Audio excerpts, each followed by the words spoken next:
હવે આવે છે કોઠારી પંચ. શું આવે છે? કોઠારી પંચ. આ કોઠારી પંચ 1964-66 કહેવાય છે. 1964-66 નિયુક્ત કરનાર કોણ હતા? ભારત સરકાર. અધ્યક્ષ કોણ હતા? ડોક્ટર દૌલતસિંહ કોઠારી.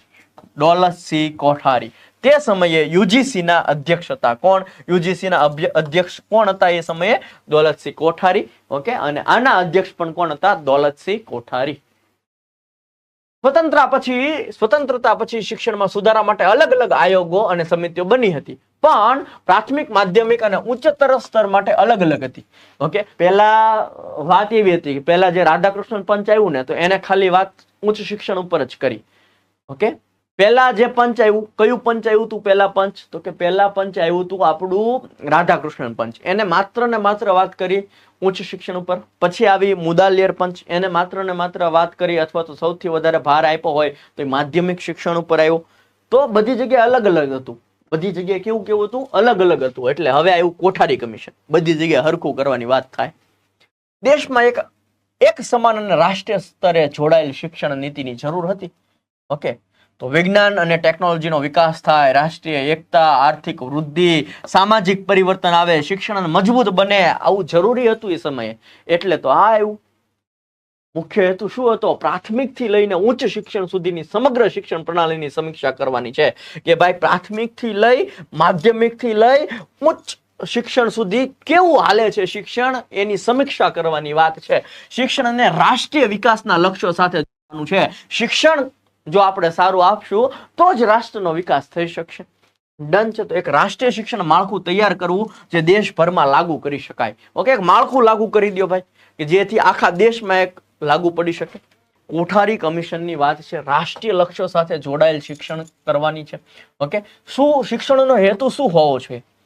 શિક્ષણનો હેતુ એવો હોવો જોઈએ કે રાષ્ટ્રીય એકતા, લોકશાહી નું મૂલ્ય, સામાજિક ન્યાય, આર્થિક વિકાસ, વૈજ્ઞાનિક દ્રષ્ટિકોણ અને નૈતિક મૂલ્યો વિકસાવવો છે. ઓકે, આ શિક્ષણના હેતુ હતા. ડન. શિક્ષણને સામાજિક પરિવર્તનનું સાધન બનાવવું.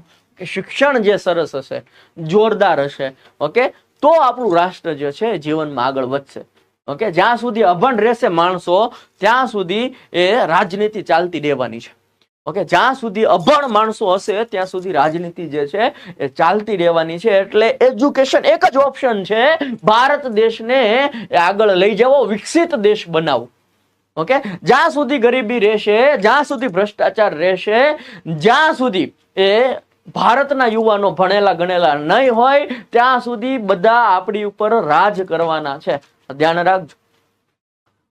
રચના કેવી ભાઈ? કેવું માળખું આપ્યું? 10+2+3 નું, કે જે આ માળખામાં આપણે બધા લોકો ભણેલા છીએ. આ માળખામાં 10 સુધી ભણ્યા, પછી 11, 12 ને પછી કોલેજ. આ માળખામાં આપણે બધા ભણેલા છે. ઓકે, કોની ભલામણો આપી ભાઈ? આ કોની ભલામણો છે? કોઠારી પંચની ભલામણ છે. ઓકે, સમગ્ર દેશમાં એક સમાન રચના. ઓકે, 10 વર્ષનું સામાન્ય શિક્ષણ, પ્રાથમિક પ્લસ માધ્યમિક. ડન છે. ઓકે, 2 વર્ષનું ઉચ્ચતર માધ્યમિક 11, 12 અને 3 વર્ષનું કોલેજ ડિગ્રી શિક્ષણ. આ મોડેલ આજે પણ સમગ્ર ભારતમાં અમલમાં છે? તો કે નથી, હવે નથી. ઓકે, કારણ કે NEP 2020 આવી ગયું. ઓકે, એમાં શું છે? 5+3+3+4 અત્યારે આ પ્રમાણે ચાલે છે. ડન. ઓકે, આ +4 વાળું છે, ખાસ ધ્યાન રાખજો. મુખ્ય ભલામણો કઈ છે? તો કે પ્રાથમિક શિક્ષણમાં 6 થી 14 વર્ષના બાળકોને મફત, આ મફત શબ્દ જે છે ને એ આ કોઠારી કમિશને આપ્યો છે. ઓકે, 6 થી 14 વર્ષના બાળકને મફત અને ફરજિયાત શિક્ષણની વાત મુખ્ય ભલામણ કોને કરી હતી? કોઠારી કમિશને. પ્રાથમિક શિક્ષણમાં માતૃભાષાને માધ્યમ બનાવવાનું. ઓકે, આ વાત જે છે, ઓકે, બધી જ રાષ્ટ્રીય શિક્ષણ નીતિઓ જે છે એ કોઠારી કમિશનની ભલામણોથી આવેલી છે. ઓકે, સાક્ષરતામાં ગણિત, પર્યાવરણ જ્ઞાન, શારીરિક શિક્ષણ ઉપર ભાર આપવાની વાત કરે છે કોઠારી કમિશન. ઓકે, માધ્યમિક શિક્ષણ જે છે એમાં વ્યાવસાયિક અભ્યાસક્રમ પણ ઉપલબ્ધ કરાવવાની વાત કરે છે. વિજ્ઞાન ગણિત ઉપર ખાસ મહત્વ આપવાની વાત કરે છે. ઓકે, ઉચ્ચ શિક્ષણમાં વિશ્વવિદ્યાલયોની ગુણવત્તા વધારવાની છે. ક્વોલિટી કન્ટેન્ટ આપવાની વાત કરે છે. કેવું કન્ટેન્ટ? ક્વોલિટી કન્ટેન્ટ આપવાની વાત કરે છે. સંશોધન કરવાની વાત કરે. વિજ્ઞાન છે, ટેકનિકલ શિક્ષણ છે, વ્યાવસાયિક તાલીમ જે છે તાલીમ આપવાની પણ વાત કરે છે. ઓકે, ત્રિભાષા સૂત્ર જે છે, પેલું પ્રાદેશિક ભાષા, પછી હિન્દી અને અંગ્રેજી. આપણી માટે તો આ જ થશે ત્રિભાષા. ડન છે ગુજરાત માટે તો. ઓકે, બાકી જે કોઈ ઇંગ્લિશ મીડિયમમાં ભણતું હોય અથવા તો પહેલેથી બીજી જગ્યાએથી આવ્યા હોય તો એના માટે અલગ પણ હોઈ શકે. મેઇન વસ્તુ એ છે કે 3 ભાષા શીખવાની છે. પહેલી પ્રાયોરિટી આપણી માતૃભાષાને આપવાની છે.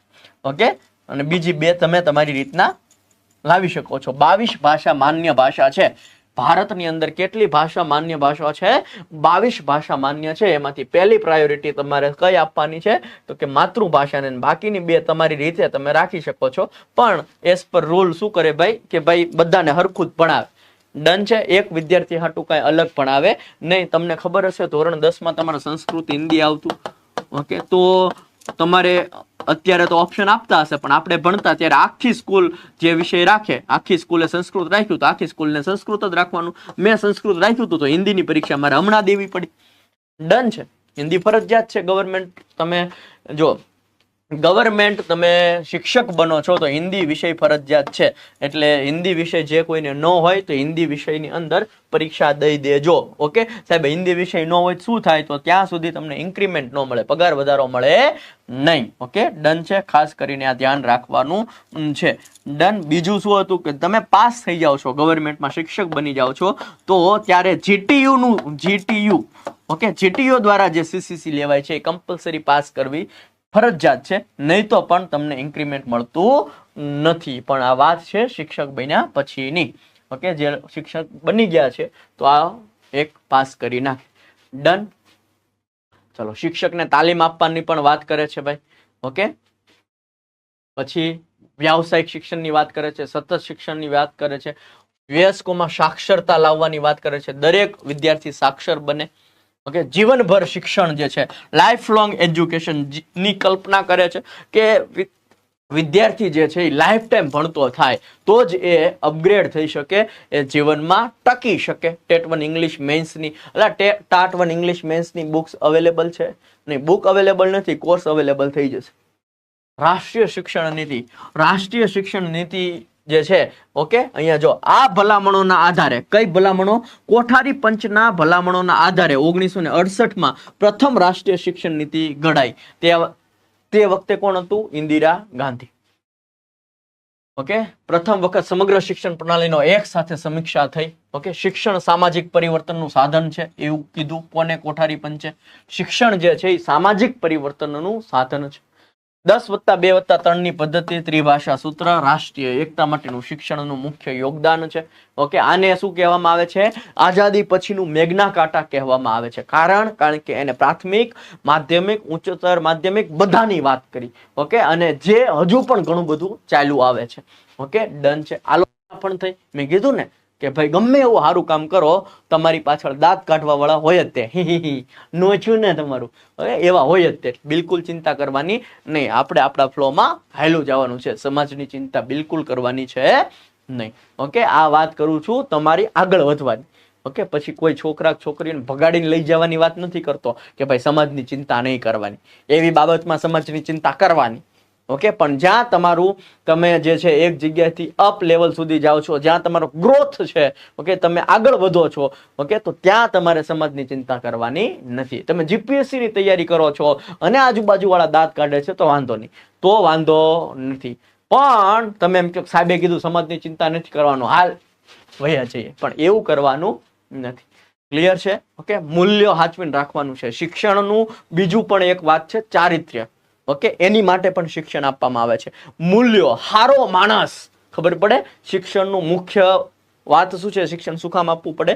મુખ્ય માણસ શું? હારો માણસ બનાવવાની વાત કરે છે શિક્ષણ. ડન છે? ઓકે, એટલે સીધું લેવાનું બધાય.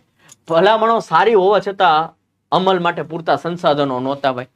ઓકે, ગ્રામ્ય અને શહેરી શિક્ષણ વચ્ચે તફાવત ઘટાડી શક્યા નહોતા. ગામડામાં શિક્ષણ જ નહોતું, અને જેમ તમે મુંબઈ, ચેન્નાઈ, દિલ્હી, અમદાવાદ જાઓ તો ત્યાં શિક્ષણ હતું. ડન છે? વયસ્ક શિક્ષણ કાર્યક્રમો ઈચ્છિત પરિણામે આપી શક્યા નહોતા. ડન છે? મહત્વ હતું કોઠારી પંચને ભારતના શિક્ષણ ઇતિહાસમાં માઇલસ્ટોન માનવામાં આવે છે. ખાસ ધ્યાન રાખજો, આ શબ્દ પણ તમે કદાચ નો સાંભળ્યો હોય. મેગ્ના કાર્ટા તો સાંભળ્યો હોય, પણ માઇલસ્ટોન પણ માનવામાં આવે છે. કોને માઇલસ્ટોન માનવામાં આવે છે? ઓકે, શિક્ષણના ઇતિહાસમાં શિક્ષણના ઇતિહાસમાં માઇલસ્ટોન કોને માનવામાં આવે છે? કોઠારી કમિશનને માઇલસ્ટોન માનવામાં આવે છે.